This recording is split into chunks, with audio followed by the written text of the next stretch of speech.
السلام علیکم ناظرین، لاکھوں درود و سلام محسن انسانیت سرکار دو عالم صلی اللہ علیہ وآلہ وسلم پہ۔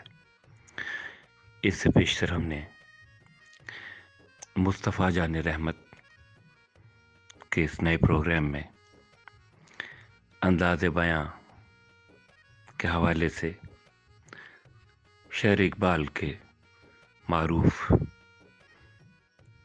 خطیب حافظ عمران آسی کا ایک طرز میں ڈوبا ہوا بیان سنا۔ آج ہم ایک مشہور ترین ہستی جنہوں نے بہت ساری کتابیں لکھی، ان کا بہت نام ہے، ان کی بہت ساری کاوشیں ہیں اور انہوں نے اپنے انداز بیان سے وہ کچھ کہہ دیا برسوں پہلے، اور جس کے حوالے سے ہم آج بھی اس دور کی مثال دے سکتے ہیں۔ تو لیجئے ڈاکٹر اسرار احمد صاحب کی یہ درد میں ڈوبی ہوئی اور حقیقت پر مبنی یہ تقریر آپ کی نظر ہے، آپ سماعت فرمائیے اور آنکھیں بند کر کے سوچئے کہ ہمارے ملک میں کیا ہو رہا ہے۔ بس سوچیں اور کوشش کریں کہ ظالم کے سامنے کلمہ حق کہیں، یہ بھی بہت بڑی جہاد ہے۔ حضور نے اپنے زمانے سے لے کر قیامت تک 5 ادوار ذکر کر دیے، ہماری پوری تاریخ اس میں ہے۔ مسند احمد ابن حنبل کی روایت ہے رحمہ اللہ، اور راوی ہے حضرت نعمان ابن بشیر رضی اللہ تعالی عنہ، تکون النبوۃ فیکم ما شاء اللہ ان تکون، مسلمانوں تمہارے مابین نبوت رہے گی جب تک اللہ چاہے کہ رہے، یعنی میں بنفس نفیس موجود رہوں گا تمہارے مابین جب تک اللہ چاہے گا۔ اس کے بعد انک میت و انہم لمیتون، اے نبی آپ کو بھی موت آئے گی اور ان کو بھی آئے گی، انتقال تو ہونا ہے۔ فرمایا ثم یرفع اللہ اذا شاء یرفعها، پھر اللہ جب چاہے گا اس نبوت کو اٹھا لے گا، یعنی میرا انتقال ہو جائے گا، وصال ہو جائے گا صلی اللہ علیہ وسلم، وفداہ آباؤنا و امہاتنا۔ پھر دوسرا دور آپ نے فرمایا ثم تکون خلافتا علی منہاج النبوۃ، پھر دور ہوگا خلافت کا جو نبوت کے نقش قدم پر ہوگی۔ یہ الفاظ بڑے اہم ہیں۔ عام طور پر ہمارے ہاں جو لفظ زیادہ معروف ہے اور بول چال میں زیادہ آتا ہے وہ خلافت راشدہ آتا ہے۔ اسے اچھی طرح نوٹ کر لیجئے، یہ اصطلاح حدیث میں نہیں آئی ہے۔ خلفائے راشدین کا لفظ آیا ہے، علیکم بسنتی و سنت الخلفاء الراشدین المہدیین، اے مسلمانوں تم پر لازم ہے کہ میری سنت کا اتباع کرو اور میرے خلفائے راشدین المہدیین کی سنت کا اتباع کرو، لازم ہے تم پر۔ لیکن خلافت کے ساتھ جو صفت آئی ہے وہ یہاں نوٹ کیجئے، یہ عام نہیں ہے، اس کو اب ہم عام کر رہے ہیں اپنی مطبوعات کے ذریعے سے۔ خلافت علی منہاج النبوہ، منہاج منہج راستہ طریقہ، بعین ہی نبوت کے نقش قدم پر خلافت۔ یہ بعین ہی کا لفظ اس قدر زور دے کر میں نے کیوں ادا کیا ہے اس کو سمجھ لیجئے۔ خلافت راشدہ میں وہ نظام جو محمد عربی صلی اللہ علیہ وسلم نے بنفس نفیس قائم کیا، بعین ہی بتمام ہی بکمال ہی جوں کا تو قائم رہا ہے۔ اس میں ایک مثال آپ کو دے دیتا ہوں کہ جب حضرت ابو بکر رضی اللہ تعالیٰ عنہ کے عہد خلافت میں مانعین زکوٰۃ کا فتنہ اٹھا، حضرت عمر جیسے شخص نے بھی رضی اللہ تعالیٰ عنہ مصلحت اندیشی کا مشورہ دیا کہ حالات کو دیکھیے، 2 محاذ پہلے کھلے ہوئے ہیں، آپ نے جیش اسامہ بھی بھیج دیا، اس لیے کہ حضور نے تیار کیا تھا۔ حضرت ابو بکر نے فرمایا کیسے ممکن ہے جو جیش اور جس کا علم دیا ہو حضور نے اپنے دست مبارک سے، میں اسے روک دوں؟ پھر جو جھوٹی نبوتوں کے دعوے دار کھڑے ہو گئے ان سے تو ہمیں لڑنا ہی ہے، ہر صورت لڑنا ہے، ان کا کفر تو بالکل واضح ہے، ازر من الشمس ہے۔ تو 2 محاذ کھلے ہوئے ہیں، مسلمانوں کے دل زخمی ہے، مورال جو ہے پست ہے حضور کے انتقال کی وجہ سے۔ اب تیسرا محاذ نہ کھولیے، رعایت کیجئے، انہوں نے اسلام کا انکار نہیں کیا، کسی جھوٹی نبوت کا اقرار نہیں کیا، نماز کو بھی مان رہے ہیں، زکوٰۃ میں بھی یہ نہیں کہہ رہے کہ زکوٰۃ نہیں دیں گے، صرف یہ کہہ رہے ہیں کہ ہم حکومت کو نہیں دیں گے، اپنے طور پر دیں گے، خرچ کریں گے۔ تو ذرا لینینسی برتیے، مصلحت کو دیکھیے، تیسرا محاذ نہ کھولیے۔ اس پر جو حضرت عمر رضی اللہ تعالیٰ عنہ کا ریئیکشن تھا، ایک تو ڈانٹ پلائی حضرت عمر کو، اور یہ مقام ہے ابو بکر کا کہ عمر کو ڈانٹ پلا سکتے تھے، صرف وہی پلا سکتے تھے صحابہ میں، اور کسی کا یہ مقام نہیں۔ اے عمر، تم جاہلیت میں تو بڑے سخت تھے، کیا ہو گیا تمہیں؟ اسلام میں اتنے نرم ہو گئے، اتنی کمزوری کا مظاہرہ کر رہے ہو۔ دوسری بات فرمائی، اور یہ ہے اصل جس کے لیے میں عرض کر رہا ہوں، ایبدل الدین وانا حی، کیا دین میں ترمیم کی جائے گی جبکہ میں ابھی زندہ ہوں؟ میرے جیتے جی دین میں ترمیم نہیں ہو سکتی۔ کس حد تک کہا ہے کہ خدا کی قسم حضور کے زمانے میں اگر یہ زکوٰۃ کے اونٹوں کے ساتھ ان کو باندھنے کی رسیاں بھی دیتے تھے، اگر یہ کہیں گے کہ اونٹ لے جاؤ رسی نہیں دیں گے، تب بھی میں جنگ کروں گا۔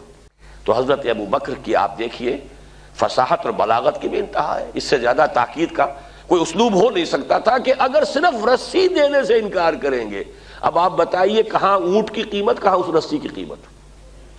اتنی ترمیم بھی مجھے گوارا نہیں ہے، اور خدا کی قسم اگر کوئی اور میرے ساتھ نہیں چاہے گا، میں تنہا تنہا جاؤں گا اور جنگ کروں گا۔ بہرحال میں نے یہ وضاحت کی کس لیے کہ خلافت علی منہاج النبوہ، جو کا تو خلافت کا نظام ہے کہ جو قائم رہا، جسے ہم عرف عام میں خلافت راشدہ کہتے ہیں، حدیث کی اصطلاح میں خلافہ علی منہاج النبوہ، یہ نظام دوسرا تھا۔ حضور نے فرمایا یہ بھی رہے گا جب تک اللہ چاہے گا، پھر یہ بھی ختم ہو جائے گا، ثم یرفع اللہ اذا شاء یرفع، پھر اسے بھی اللہ اٹھا لے گا۔ اس کے بعد آیا تیسرا دور، حضور کے الفاظ کیا ہے؟ ثم تکون ملکا عاضا، پھر ایک دور آئے گا ملوکیت کا، اور اس کا وصف ہوگا کاٹ کھانے والی ملوکیت۔ عض یعض یوم یعض الظالم علی یدیہ، قیامت کے دن جو ہے ظالم اور کافر جو ہے اپنی مایوسی میں حسرت کے ساتھ اپنے ہاتھوں کو کاٹ رہے ہوں گے، ہائے ہماری شامت، ہم کس راستے پر چلتے رہے کہ آج اس انجام سے دو چار ہونا پڑا۔ تو عض یعض، کاٹنا، دانتوں سے کاٹنا، کٹکھنی ملوکیت کا دور آئے گا۔ فتکون ما شاء اللہ ان تکون، پھر وہ بھی رہے گی جب تک کہ اللہ چاہے گا کہ رہے، ثم یرفع اللہ اذا شاء یرفع، پھر اللہ تعالیٰ جب چاہے گا اسے بھی اٹھا لے گا۔ اس سے مراد کیا ہے؟ خلافت راشدہ یا خلافت علی منہاج النبوہ کے بعد جس نظام کو عرف عام میں خلافت کہا جاتا ہے، حدیث نبوی نے اسے ملوکیت سے تعبیر کیا۔ خلافت تو ایک معنی میں ہم اس کو کہہ سکتے ہیں، یہ بھی میں کل اس نقطے پہ مزید گفتگو کروں گا جب خلافت کی حقیقت، اس کے شرائط بیان کروں گا، اس لیے کہ کتاب و سنت کی ٹوٹل بالادستی وہاں موجود تھی۔ خلافت بنو امیہ میں بھی تھی، خلافت بنو عباس میں بھی تھی، خلافت عثمانیہ میں بھی رہی ہے، لیکن یہ ہے کہ وہ نظام جو ہے دولت کی تقسیم کا نظام بدل گیا، اور یہ در حقیقت ملوکیت یوں سمجھیے کہ دور بنو امیہ جو ہے 90 برس ہیں اس کے، یہ ٹرانزیشن کا ایک پیریڈ ہے، عبوری دور ہے۔ خلافت علی منہاج النبوہ سے ملوکیت تک پہنچتے پہنچتے ایک دن میں تو بات نہیں ہو گئی تھی نا، دور بنو امیہ جو ہے ٹرانزیٹری پیریڈ ہے۔ اصل ملوکیت جا کر جو جمی ہے وہ دور بنو عباس سے، جب محل بنے اور ٹھاٹھ جمے، وہ دور در حقیقت، ورنہ اس سے پہلے عربی حضارت اور بدویت جو ہے دور بنو امیہ میں برقرار تھی، لیکن بہرحال ظالم حکومت تھی، اس میں تو کوئی شک نہیں۔ میں چند اس کے اشارے کر رہا ہوں۔ جو کچھ ہوا حسین ابن علی رضی اللہ تعالی عنہما کے ساتھ کربلا میں، اور یہ تو چونکہ ان کا ذکر جو ہے بہت زیادہ ہوتا ہے، ہر سال جو ہے خاص اہتمام سے ہوتا ہے، اس لیے بچہ بچہ واقف ہے۔ وہی کچھ ہوا حضرت عبداللہ ابن زبیر کے ساتھ مکہ مکرمہ میں، عین مکہ مکرمہ میں ذبح کیے گئے ہیں، حرمت حرم مکی کو بٹا لگا ہے۔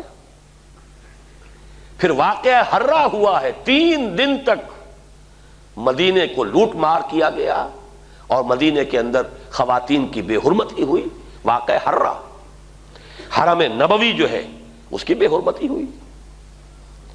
پھر حجاج ابن یوسف کے ہاتھوں سینکڑوں تابعی شہید کیے گئے. تو تاریخ کے حقائق ہیں، اور میرے لیے اس سے بھی کہیں زیادہ دردناک اور تاریخ کے اعتبار سے کہیں زیادہ فیصلہ کن ظلم جو تھا، محمد ابن قاسم کو بلا کر شہید کر دیا. وہ نوجوان، ٹین ایجر نوجوان جو آیا تھا، فاتح تھا اور اتنا نیک، اتنا پارسا، ہندوؤں نے اپنے ذہن کے مطابق اسے اوتار کا درجہ دیا. وہ تو اپنے ذہن سے سوچیں گے نا. مورتیاں بنا کر مندروں میں رکھ دی گئیں جن کو پوجا جا رہا تھا. ایسا نیک، اتنا صالح، اتنا پارسا، ایسا متقی، ایسا عادل حکمران.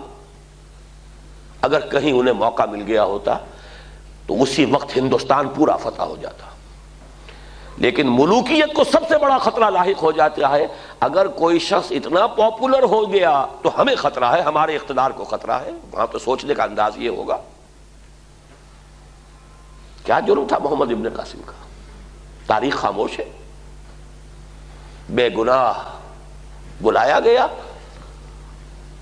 شہید کر دیا. یہی ہوا بعینہ ہی موسیٰ ابن نصیر کے ساتھ رحمت اللہ علیہ، جس نے کہ شمالی افریقہ کا اکثر و بیشتر حصہ فتح کیا تھا، اور اس کے ایک ادنا کمانڈر تھے طارق ابن زیاد.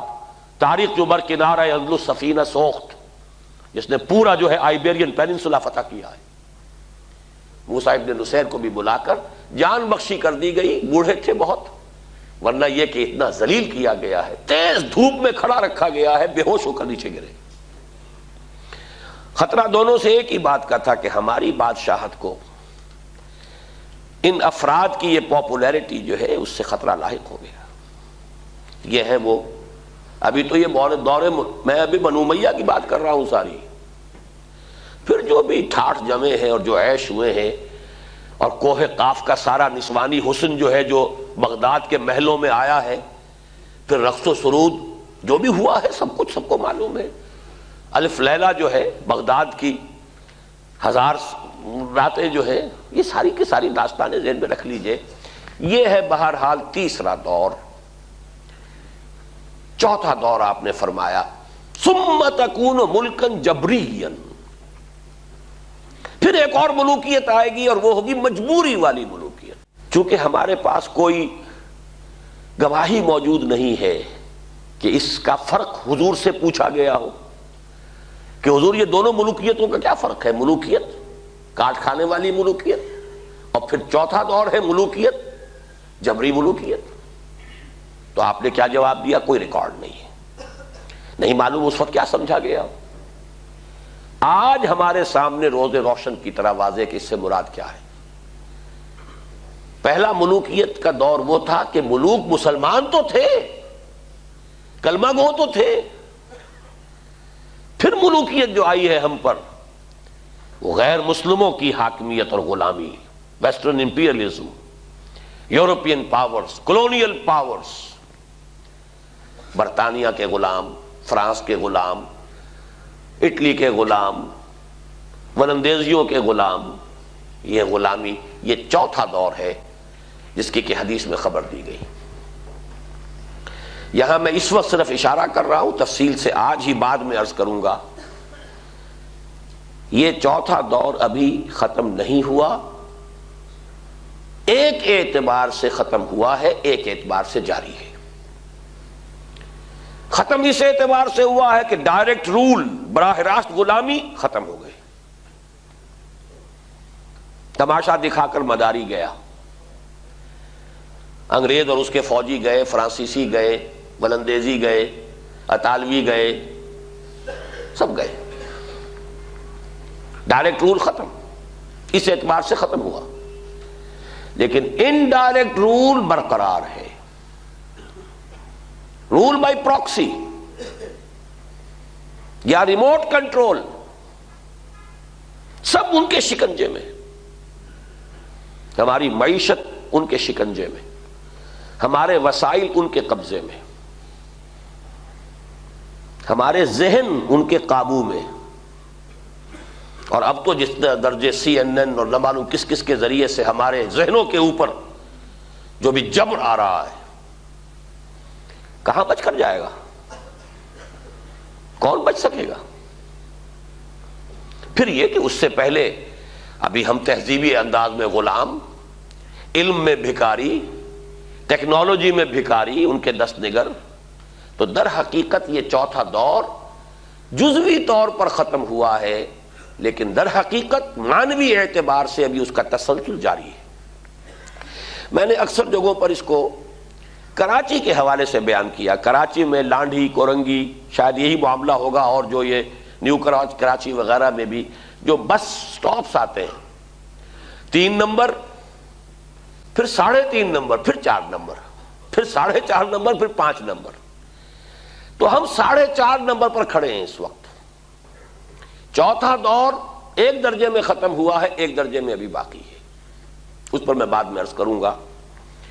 اور ابھی جو اس کا آدھا حصہ باقی ہے وہ پہلے سے کہیں زیادہ تلخ ہے، اس کے شدائد اور مصائب پہلے سے کہیں بڑھ کر ہوں گے، لیکن وہ میری گفتگو میں بعد میں آئے گی بات۔